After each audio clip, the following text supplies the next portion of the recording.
रामकृष्ण हरी तुझं नाव पूर्ण सांग. निशा किशोर चव्हाण. माझ्या बाजूला ही माऊली निशा किशोर चव्हाण आहे. गोड मुलगी आहे. कितवीला बाळा? 8वीला. 8वीला गेलेली आहे. आणि तू राहायला कुठल्या बिल्डिंगमध्ये आहे? गोकुळ कॉम्प्लेक्समध्ये. बिल्डिंग नंबर किती? बिल्डिंग 4 आहे. 4 आहे. म्हणजे ती बिल्डिंग देते ती. हां, म्हणजे आमच्याच बिल्डिंगमध्ये. आता मी माझ्या मुलाला तिथं घर घेतले तिथं आहे.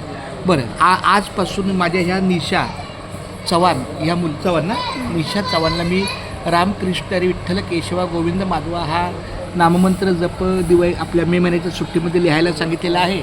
तर म्हणलं नुसता रिकामा वेळ घालवण्यापेक्षा आणि खेळ घेण्यापेक्षा रामकृष्ण हरी विठ्ठल केशवा, तर तिने लगेच वही आणली बघा. याप्रमाणे तिने वही आणली आणि तिला आखून दिलं. तर तिने आपलं छानपैकी करेल अशी मला खात्री आहे. तू आता बोल, तुला कसं वाटतं आता हे लिहायला? चांगलं. तू करशील ना पूर्ण? हां. आणि कधीपासून केलं माहिती आहे का? 9 एप्रिल 2024, ज्या दिवशी आपल्याला इथं गुढीपाडवा होता आणि राम मंदिरची आपली स्थापना होती, त्या दिवसापासून मग आजचा दिवस करायचा आणि लगेच मागचा सगळा रेकॉर्ड पुरा करायचा.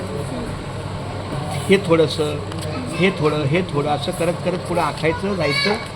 चालतंय. जरी निळा पेन आतला निळ्याने आखलं तरी चालेल, पण ह्यानी कसं छान वाटतं. करशील तू व्यवस्थित? हां, एका वाक्यात सांग. बोल, माऊली मी करणार. बोल. माऊली मी करणार. क्या बात आहे. तू करणार काय गं? हो. हां, बोल.